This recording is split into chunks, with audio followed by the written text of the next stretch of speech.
और उनके साथ हरियाणा के पूर्व मुख्यमंत्री, होने वाले मुख्यमंत्री चौधरी भूपेंद्र सिंह हुड्डा जी, आपके जुझारू कांग्रेस के प्रदेश अध्यक्ष उदयभान सिंह जी, आप सभी मंच पर आ चुके हैं। मैं आप सभी का स्वागत करता हूं, अभिनंदन करता हूं और मैं निवेदन करता हूं, सर्वप्रथम जैसा कि हमारी परंपरा है, मैं निवेदन करता हूं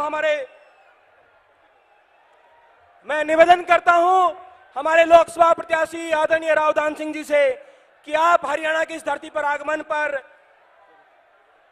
मैं सबसे पहले निवेदन करता हूं भूपेंद्र सिंह जी से, हमारे पूर्व मुख्यमंत्री, कि आप प्रतीक चिन्ह भेंट करके हरियाणा की इस धरती पर स्वागत करें, अभिनंदन करें आदरणीय नेता श्री राहुल गांधी जी का।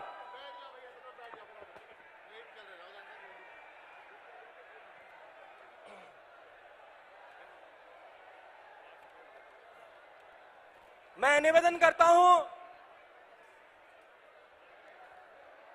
तो भूपेंद्र सिंह हुड्डा जी राहुल जी को बुके दे के स्वागत करेंगे। मैं निवेदन करूंगा हुड्डा साहब से कि वो एक बार स्वागत करें।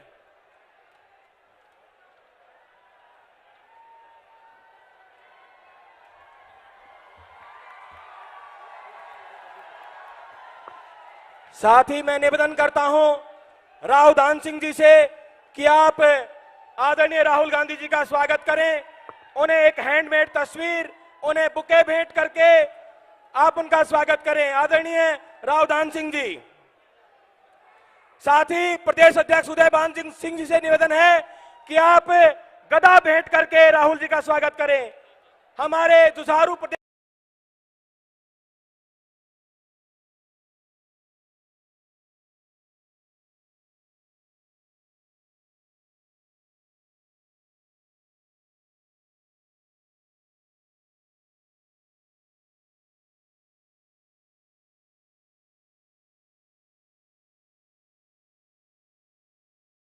करेंगे, जो संघर्ष की कहानी उन्होंने पैदल चलकर की थी, उस समय की एक हाथ की बनाई हुई तस्वीर भेंट कर रहे हैं। नारा लगाएंगे रावदान सिंह, राहुल गांधी। मैं निवेदन करता हूं राव अक्षत सिंह जी से कि आप गदा भेंट करके स्वागत करें। यहां भिवानी की ये मीटिंग में उपस्थित सभी साथियों से निवेदन, शांति करें। हमारा कार्यक्रम शुरू हो रहा है। ये कार्यक्रम में मैं हमारे यहाँ के प्रत्याशी दान सिंह जी को राहुल जी का स्वागत करने के लिए, दो शब्द कहने के लिए निवेदन करूंगा।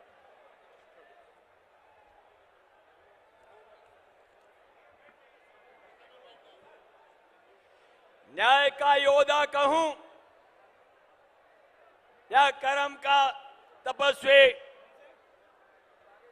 संविधान का रक्षक कहूं या प्रजातंत्र का प्रहरी, हिंदुस्तान के इस कोने से उस कोने तक कदम कदम नापने वाले एकमात्र हिंदुस्तान के नहीं दुनिया के नेता, जिन्होंने अटल दुनिया को बता दिया है कि इस दुनिया में, इस हिंदुस्तान के अंदर लोकतंत्र, और लोकतंत्र के अंदर आज भी कांग्रेस के ऐसे महान नेता हैं जिन्होंने दुनिया को सबक सिखाया। ये कांग्रेस थी जिसने सबको ये बताया कि हिंदुस्तान एक हस्ती है।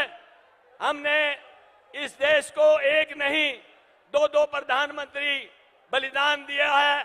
इस बात को ये दुनिया का इतिहास और हिंदुस्तान कभी नहीं भुला पाएगा। हम राहुल जी आपसे यही निवेदन करते हैं कि यही जज्बा, यही आपका जोश बरकरार रहना चाहिए।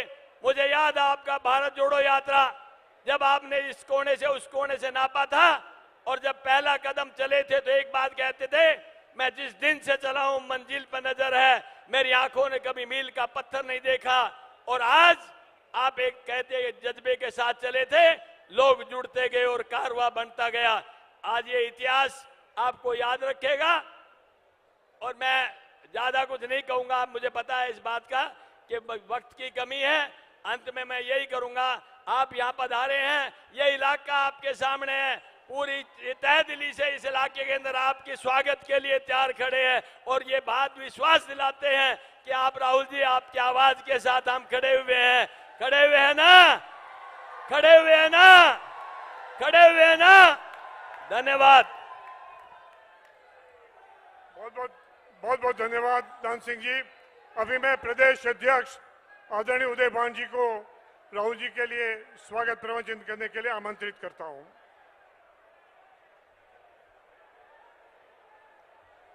हिंदुस्तान की जन जन की आशा और विश्वास के प्रतीक अखिल भारतीय कांग्रेस कमेटी के पूर्व अध्यक्ष परम आदरणीय श्री राहुल गांधी जी, हमारे हरियाणा प्रदेश में नेता प्रतिपक्ष पूर्व मुख्यमंत्री आदरणीय चौधरी भूपेंद्र सिंह हुड्डा जी, हमारे हरियाणा प्रदेश कांग्रेस कमेटी के प्रभारी माननीय श्री दीपक बाबरिया जी, हमारे इस भिवानी महेंद्रगढ़ से बहुत ही लोकप्रिय उम्मीदवार आदरणीय भाई दान सिंह जी, मंच पर बैठे हुए मेरे सभी सम्मानित सभी विधायकगण, पूर्व विधायकगण, सभी नेतागण और दूर दूर से सारे महेंद्रगढ़ भिवानी से आए हुए सभी सम्मानित बुजुर्गों, नौजवान दोस्तों, सभी हमारी माताएं, बहनें, बच्चों, मैं आदरणीय श्री राहुल गांधी जी का इस वीर भूमि में, इस हरी भूमि में, इस शहीदों की भूमि में यहाँ पर पधारने पर हरियाणा प्रदेश की जनता की तरफ से हार्दिक स्वागत करता हूं, हार्दिक अभिनंदन करता हूं। दोस्तों, ये 25 मई का चुनाव जो 4 जून को रिजल्ट आने वाला है, इस देश की दिशा और दशा तय करने वाला है। ये देश तानाशाही की तरफ जाएगा, जिसमें विपक्ष की आवाज को कुचलने का काम किया जाएगा। संविधान की सारी जो संवैधानिक संस्था हैं, उनका गला घोटने का काम किया जाएगा और ये देश को रूस और चीन के रास्ते पर लेकर के जाने वाले हैं। दूसरी तरफ आदरणीय राहुल जी के नेतृत्व में, कांग्रेस पार्टी के नेतृत्व में आज हमें संविधान की रक्षा करनी है, प्रजातंत्र की रक्षा करनी है। इस प्रदेश के अंदर, देश के अंदर प्रजातंत्र को, लोकतंत्र को कायम रखना है। इसलिए मैं आपसे अनुरोध और प्रार्थना करूंगा, इस जुल्मी सरकार को, जिन्होंने इस देश के अंदर अग्निवीर जैसी घातक योजना लेकर के आए, जो हमारे युवाओं के साथ, फौज के साथ धोखा था, जिस तरह से हमारी महिला पहलवानों के साथ उन्होंने बर्ताव किया, जिस तरह से नोटबंदी करके सारे जो देश की आर्थिक नाकाबंदी करने का काम किया, हमारे सभी आम आदमी गरीब का जो जिस तरह से हाल किया उस नोटबंदी ने, रेवेन्यू का जो नुकसान किया 3.5 लाख करोड़ का, साथ में 12 करोड़ लोगों का रोजगार छीना, एमएसएमई सारी बंद होगी, लाखों फैक्ट्रियों के ताले लग गए, रोजगार छिन गए। इनके कोरोना के दुष्परिणाम जो सामने आए, आज कोरोना की कंपनियां, जो कोरोना के टीका लगाने वाली कंपनियां और जो फार्मास्यूटिकल कंपनियां दवाई हैं, उनसे ये चंदा लेते हैं, रिश्वत लेते हैं, चंदा लेते और उनको धंधा कराते हैं इस सरकार को खाड़ फेंकने के लिए। कांग्रेस पार्टी का जो हाथ का पंजे का निशान है, 25 तारीख को एक एक वोट देकर के भाई दान सिंह को सफल बनाएं। आपका बहुत बहुत धन्यवाद। उदय भान जी का बहुत बहुत धन्यवाद। अभी मैं पूर्व मुख्यमंत्री और सीएलपी आदरणीय हुड्डा जी से स्वागत के लिए निवेदन करूंगा।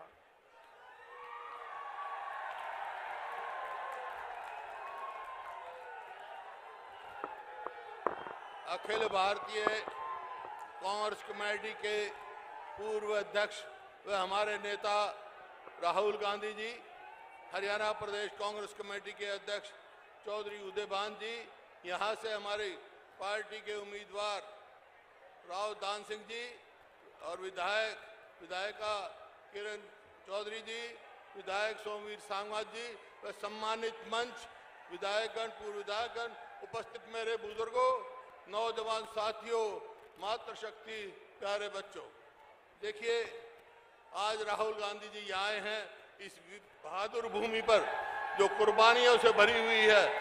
और यहाँ का जब राहुल गांधी जी भारत जोड़ो यात्रा चल रहे थे हरियाणा में, तो बहुत सारे जवानों को, जनरलों को, किसानों को मिले, खिलाड़ियों को मिले। तो ये भूमि जो हमारा है हरियाणा, जय जवान, जय किसान, जय पहलवान की है। लेकिन ये बीजेपी सरकार ने ना जवानों का छोड़ा अग्निवीर लाके, ना किसानों को। जो कहा था हम आमदनी दुगनी करेंगे, वो तो आमदनी जो है दुगनी तो नहीं हुई, लागत दुगनी कर दी। और पहलवानों को तो देखा हमने, बेटियों को किस तरह घसीटा गया। तो आज राहुल जी ने जो अपना न्याय पत्र दिए हैं, उनमें सब किसान की, मजदूर की और उनके जो बहुत अच्छे प्रोग्राम दिए बताएंगे। आज पूरा देश राहुल गांधी जी की तरफ देख रहा है, इस अलायंस की तरफ देख रहा है। स्टेज पर बहुत सारी दूसरी पार्टी, कम्युनिस्ट पार्टी से, आम पार्टी से भी आदमी हैं, सबका हम स्वागत करते हैं। और मैं निवेदन करता हूं, राहुल गांधी जी अपनी सारी बात तफसील से आपको बताएंगे। राहुल जी से निवेदन करता हूं, आए और अपनी बात कहें।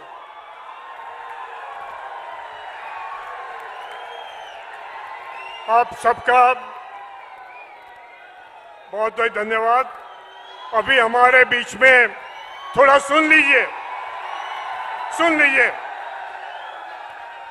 जिन्होंने पूरे विश्व में एक विक्रम करते हुए 4000 किलोमीटर की पदयात्रा की, 10,000 से ज्यादा किलोमीटर की न्याय यात्रा की, ये देश के लाखों लोगों से, गरीब लोगों से, आम लोगों से एक इंटरेक्शन करते हुए हमारा ये न्याय गारंटी संकल्प पत्र बनाया, जिसमें किसानों को, श्रमिकों को, महिलाओं को, युवाओं को, पिछड़ों को और साथ साथ ये देश के संविधान और लोकतंत्र को बचाने का जिन्होंने वचन दिया है, वो आज 25 तारीख के चुनाव के संदर्भ में हम सबको प्रेरणा के लिए हम हमारे बीच में आए हैं। ऐसे हमारे युवा नेता, लोक लाडीले आदरणीय राहुल गांधी जी का हम सब एक बार स्वागत कर ले।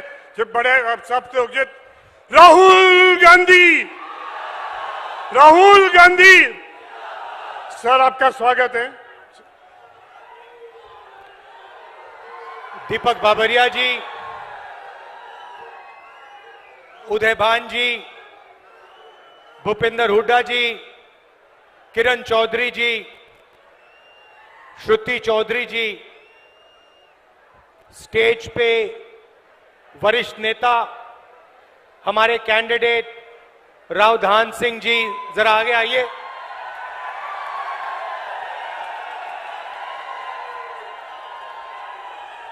हमारे कैंडिडेट रावधान सिंह जी,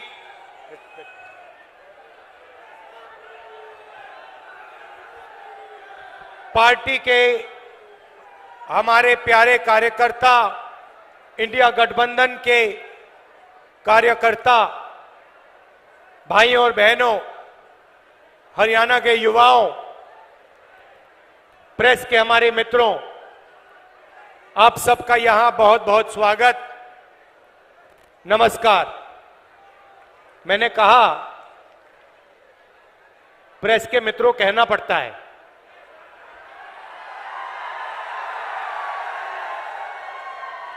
मगर ये है नहीं मित्र, ये अदानी जी के मित्र हैं, मोदी जी के मित्र हैं, अरबपतियों के मित्र हैं, किसानों के मित्र नहीं हैं, मजदूरों के नहीं हैं, छोटे व्यापारियों के नहीं हैं। अब ये जो बेचारे यहां आपके साथ गर्मी में भीड़ में खड़े हैं, कैमरामैन, छोटे छोटे रिपोर्टर, इनकी गलती नहीं है। इनको कमाई करनी है, सैलरी लेनी है, तो जो इनको ऊपर से कहा जाता है वो कर देते हैं। मगर इनके मालिक, इनके बड़े बड़े एंकर्स, ये सारे नरेंद्र मोदी जी के मित्र हैं। भाई और बहनों, मैं 4000 किलोमीटर चला, कन्याकुमारी से कश्मीर, हरियाणा से निकला। रास्ते पे सब ने कहा मुद्दे बेरोजगारी, महंगाई और किसान। मीडिया में आपको ना किसान की बात दिखेगी, ना महंगाई, ना बेरोजगारी। मीडिया में आपको एक तरफ नरेंद्र मोदी का चेहरा, तो दूसरी तरफ अंबानी की शादी, 8 करोड़ रुपए वाली घड़ी।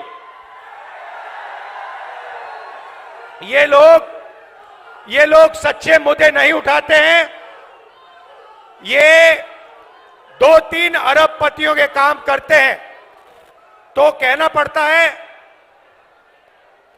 मीडिया के मित्र मगर हैं नहीं ये।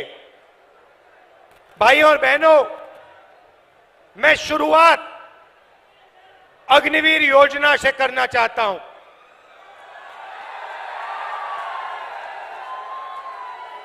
हिंदुस्तान के बॉर्डर की रक्षा हरियाणा के युवा करते हैं, बाकी प्रदेशों के युवा करते हैं। दिल में, खून में, डीएनए में देशभक्ति है आपकी। और नरेंद्र मोदी जी ने पहली बार हिंदुस्तान के जवानों को मजदूर में बदल दिया है। मजदूर में बदल दिया है। कहते हैं कि दो तरीके के शहीद होंगे, एक नॉर्मल जवान या अफसर, उसके परिवार को पेंशन मिलेगी, शहीद का दर्जा मिलेगा, सारी की सारी सुविधाएं मिलेंगी। और दूसरा गरीब घर का बेटा जिसको अग्निवीर नाम दिया है, इस अग्निवीर को ना शहीद का दर्जा मिलेगा, ना पेंशन मिलेगी, ना कोई सुविधा मिलेगी, ना कैंटीन मिलेगी। ये योजना नरेंद्र मोदी की योजना है, ये सेना की योजना नहीं है। सेना इसे नहीं चाहती है, ये पीएमओ से योजना बनाई गई है। तो मैं पहली बात आपको कहना चाहता हूं, इंडिया की सरकार आएगी, अग्निवीर योजना को उठाकर हम कूड़ेदान में फेंक देंगे।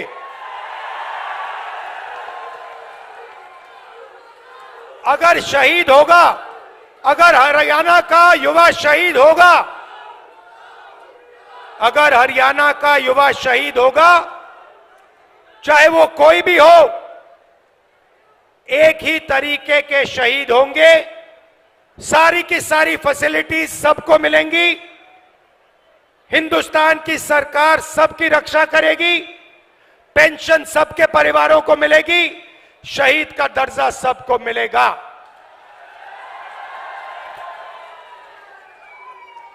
तो पहली बात आपसे कहना चाहता हूं, अग्निवीर योजना को हम फाड़ फूड़ के कूड़ेदान में डालने जा रहे हैं। दूसरी बात, मैंने जय जवान की बात की, अब मैं जय किसान की बात करना चाहता हूं। जो काम जवान बॉर्डर पे करता है, जो देश की रक्षा जवान बॉर्डर पे करता है, वो हरियाणा का किसान हिंदुस्तान के खेतों में करता है। तो अगर जवान की बात करी तो किसान की बात भी करनी पड़ेगी। नरेंद्र मोदी जी ने जो आपका था वो छीना, 3 काले कानून लाए। हम जमीन अधिग्रहण बिल लाए थे आपके लिए, आपकी जमीन की रक्षा करने के लिए, आपको जमीन के सही दाम दिलाने के लिए। नरेंद्र मोदी जी ने अरबपतियों की मदद करने के लिए जमीन अधिग्रहण बिल को खत्म किया। उसके बाद 3 काले कानून आए। हिंदुस्तान के किसान, हरियाणा के किसान, पंजाब के किसान, महाराष्ट्र के किसान, कर्नाटक, तमिलनाडु के किसान सड़क पे आ गए और नरेंद्र मोदी को पीछे हटना पड़ा। नरेंद्र मोदी जी ने 22 अरबपतियों का 16 लाख करोड़ रुपया कर्जा माफ किया है। आप सोचिए, हमने यूपीए के समय कर्जा माफ किया था। अगर आप उतना ही पैसा 24 बार 24 सालों के लिए माफ करो, उतना पैसा नरेंद्र मोदी जी ने 22 अरबपतियों का माफ किया है। यह आपका हिंदुस्तान के किसानों का अपमान है। और जब हिंदुस्तान का किसान नरेंद्र मोदी जी से, बीजेपी से कर्जा माफी मांगता है तो नरेंद्र मोदी खुल के कहते हैं कि किसानों का कर्जा माफ नहीं होगा, कर्जा माफ करने से किसानों की आदत बिगड़ती है। अच्छा, तो किसानों की आदत कर्जा माफी से बिगड़ती है, मगर अदानी, अंबानी और अरबपतियों की आदत नहीं बिगड़ती। उनका 16 लाख करोड़ रुपया कर्जा माफ किया। मीडिया वाले कहते हैं देखो देखो विकास हो रहा है, और किसानों का कर्जा माफ होता है। मनरेगा जैसी योजना आती है, मीडिया वाले कहते हैं देखो देखो गरीबों की आदत बिगाड़ी जा रही है। अब मीडिया वाले आप अच्छी तरह सुन लो, हम किसानों की आदत बिगाड़ने जा रहे हैं। एक बार नहीं, 2 बार नहीं, 3 बार। और कैसे बिगाड़ेंगे वो भी बता रहा हूं आपको, लिख लो अपने अखबारों में। जैसे ही 4 जून को इंडिया गठबंधन की सरकार आएगी, हम किसानों का कर्जा माफ करने जा रहे हैं। लिखो जितना लिखना है, मोदी जी की फोटो के पास लिखो। हमें जो करना है हम करेंगे। किसानों का कर्जा माफ खटाक से, हरियाणा और बाकी प्रदेशों का। उसके बाद भाइयों और बहनों और किसानों, हरियाणा के सारे मेहनती किसानों, आप सुनो। आपने भारत जोड़ो यात्रा में मुझे सिर्फ 2 बातें बोली थी।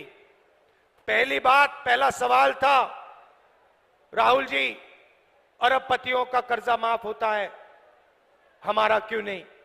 हम आपका कर्जा माफ करने जा रहे हैं।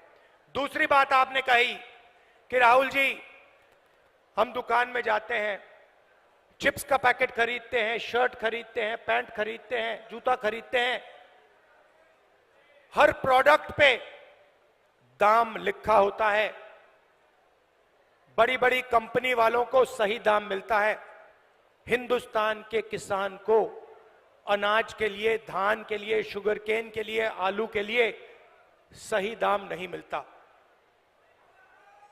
सही दाम नहीं मिलता। और जब समय आता है तो Narendra Modi ji export import policy बदलकर हमारा नुकसान करा देते हैं। ये हजारों किसानों ने मुझे भारत जोड़ो यात्रा में कहा। तो पहली बार हिंदुस्तान की सरकार हरियाणा के किसानों के लिए कानूनी मिनिमम सपोर्ट प्राइस ला रही है। कानून बनेगा और आपको कानून मिनिमम सपोर्ट प्राइस देगी। और जहां तक कर्जा माफी की बात है, मैंने कहा एक बार नहीं होगा, हम एक कमीशन ला रहे हैं, कर्जा माफी कमीशन।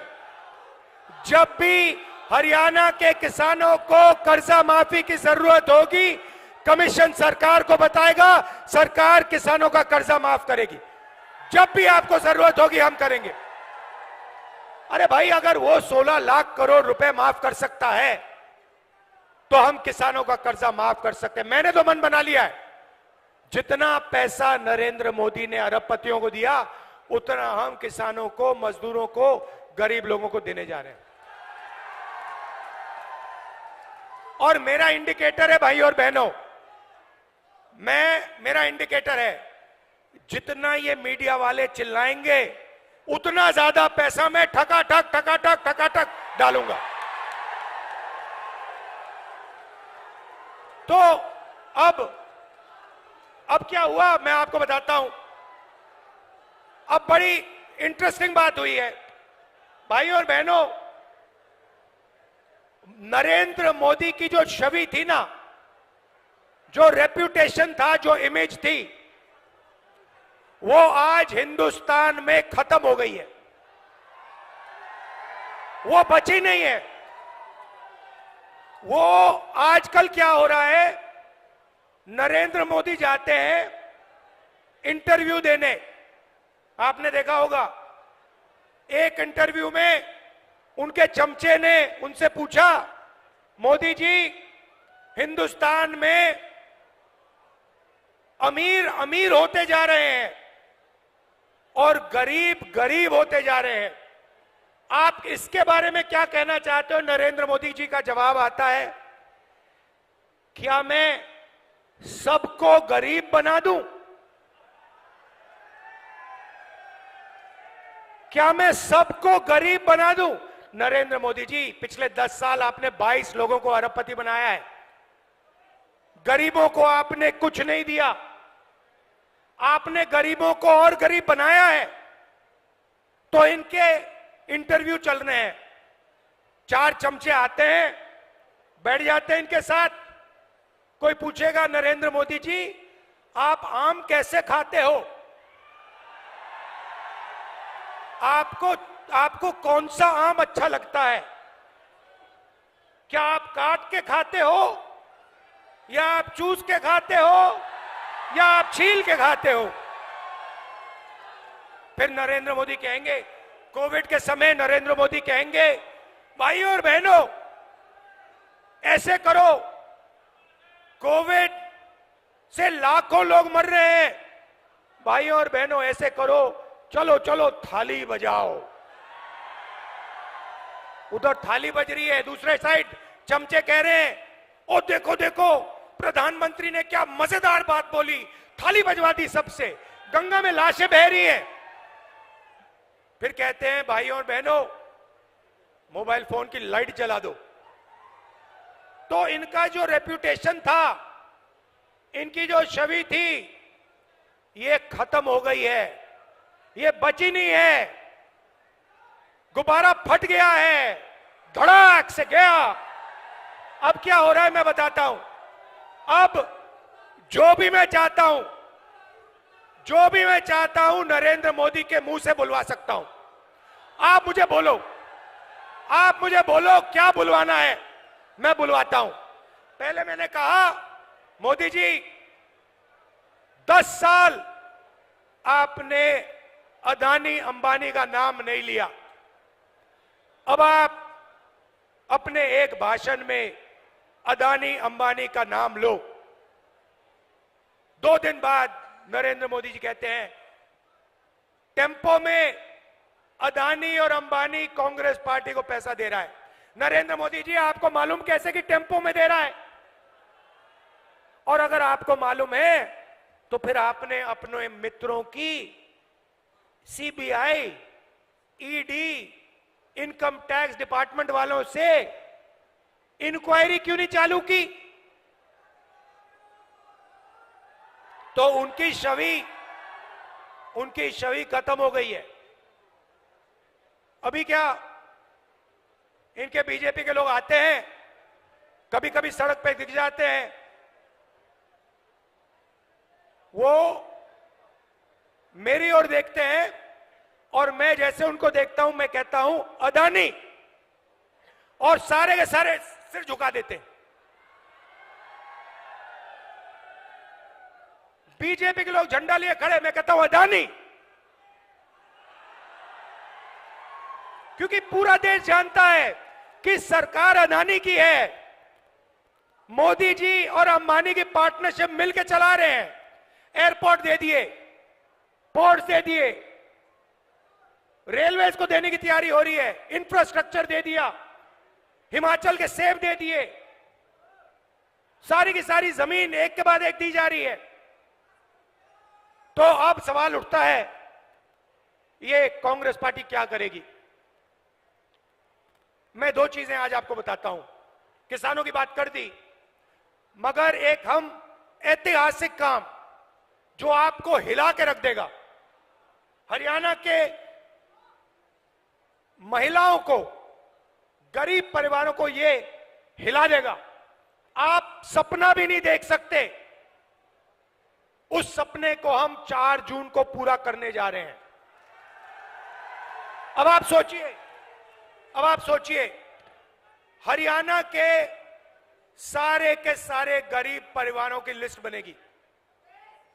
हर जात, हर धर्म के लोग, हर जात के लोग, किसान के परिवार, मजदूर के परिवार, बेरोजगार युवाओं के परिवार, जो भी गरीब है, जिनको नरेंद्र मोदी ने गरीब बनाया, उनकी लिस्ट बनेगी। हरियाणा में भैया भैया भैया भैया, मैं राजा नहीं हूं भैया, राजा मोदी जी हैं।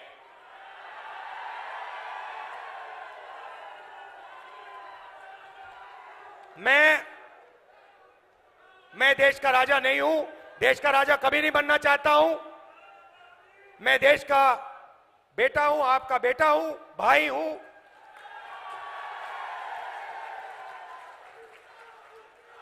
राजा मोदी जी हैं। तो हरियाणा में करोड़ों लोगों की लिस्ट बनेगी, हर प्रदेश में बनेगी। लिस्ट में से हर परिवार में से एक महिला का नाम चुना जाएगा, ठीक है। उसके बाद 4 जून को इंडिया सरकार बनेगी। 4 जुलाई को काम शुरू होगा। 4 जुलाई को हरियाणा में करोड़ों लोग जगेंगे,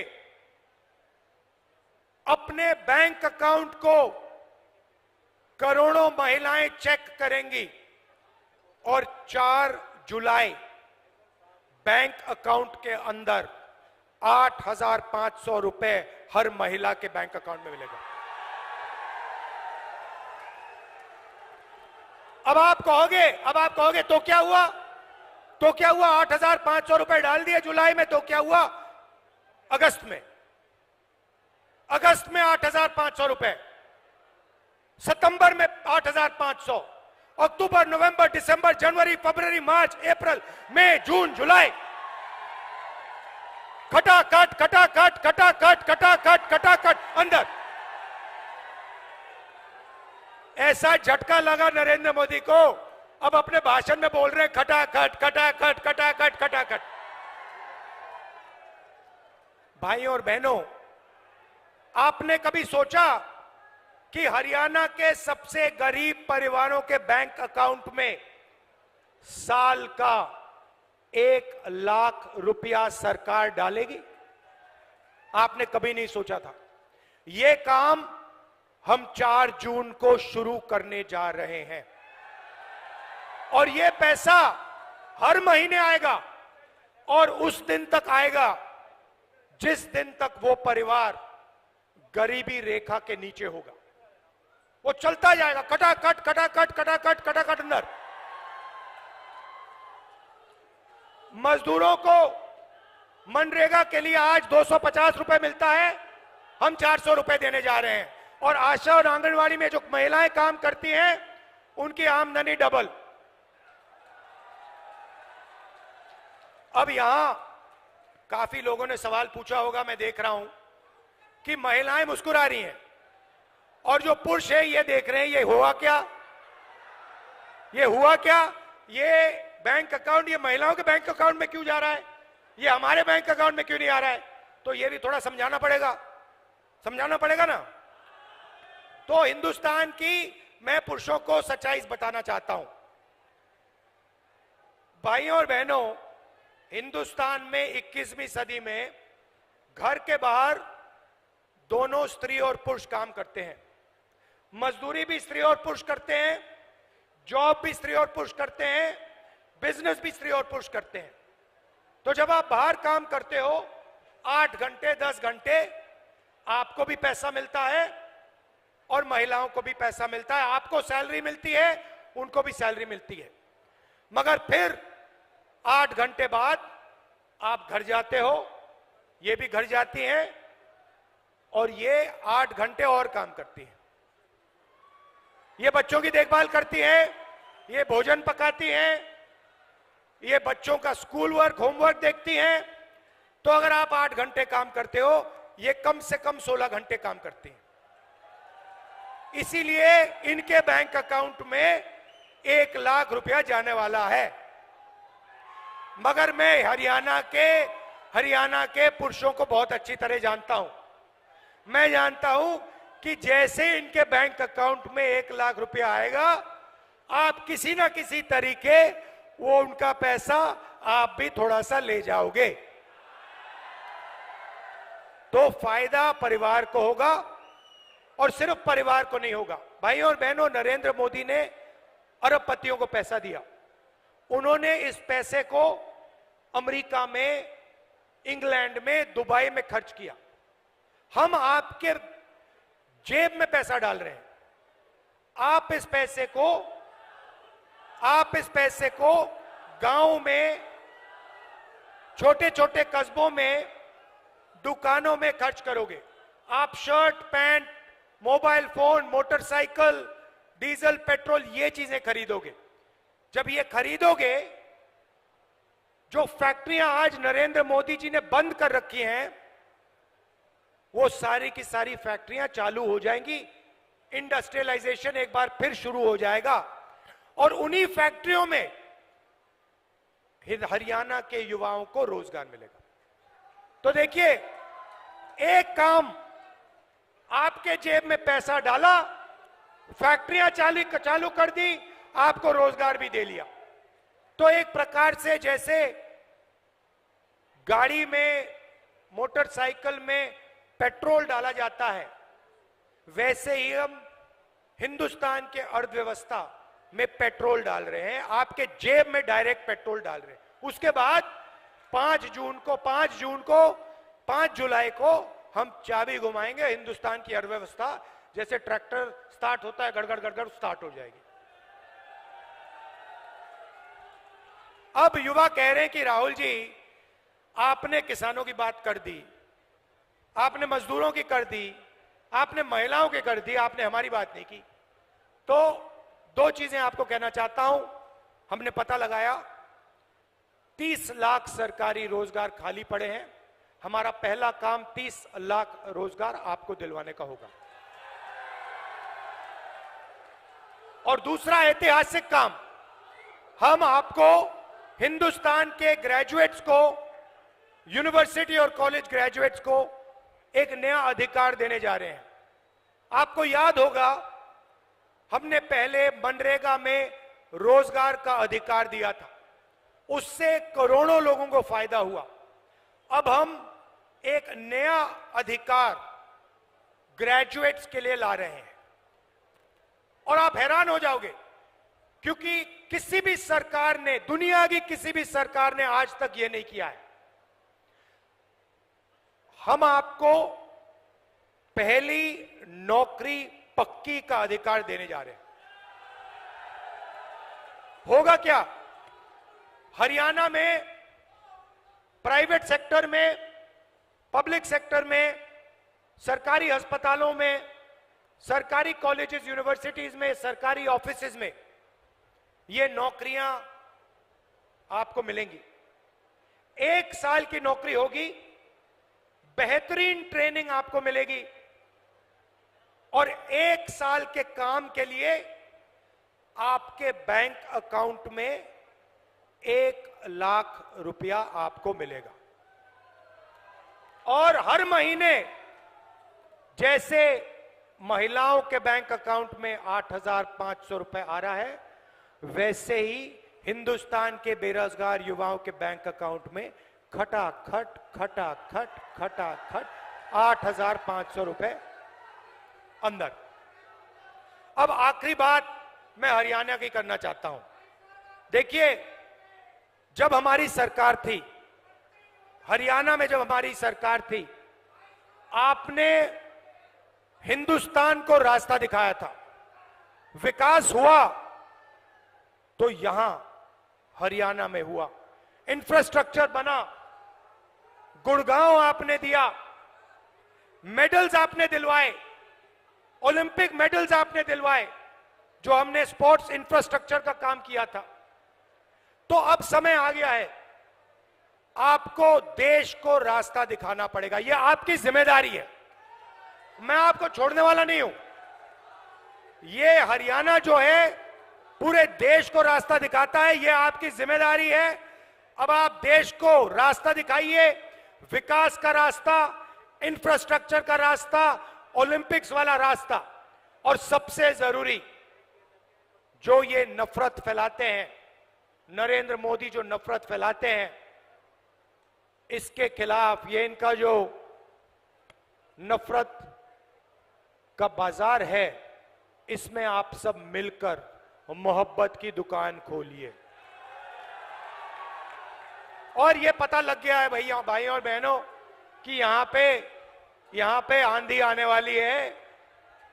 कांग्रेस पार्टी का तूफान आ रहा है, हवा चल रही है, धमाके से यहां पे सारी की सारी सीट कांग्रेस पार्टी इंडिया गठबंधन को मिलने जा रही है।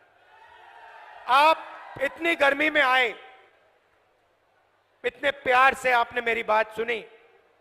खत्म मैं इस किताब से करना चाहता हूं। ये कॉन्स्टिट्यूशन है भाइयों और बहनों, जो भी आपको मिला है आज तक, आजादी के बाद इस किताब ने आपको दिया है। चाहे वो सड़कें हो, जमीन का अधिकार हो, रोजगार हो, जो भी आपको मिला है ये इसके कारण मिला है। ये अंबेडकर जी ने दिया, गांधी जी ने दिया, नेहरू जी ने दिया, कांग्रेस पार्टी ने मिलकर, हिंदुस्तान की जनता के साथ मिलकर खून पसीना देकर ये आपको दिया है। और आज बीजेपी के लोग खुलकर कह रहे हैं कि हम इस कॉन्स्टिट्यूशन को और आरक्षण को खत्म कर देंगे। मैं उनको कहना चाहता हूं, बीजेपी के लोग छोड़िए, दुनिया में कोई शक्ति नहीं है जो इस किताब को खत्म कर सके। और हरियाणा की जनता, हरियाणा के लोग, इस किताब की रक्षा करनी है, कॉन्स्टिट्यूशन की, संविधान की रक्षा करनी है। आप सबका दिल से बहुत बहुत धन्यवाद। नमस्कार, जय हिंद, जय हरियाणा।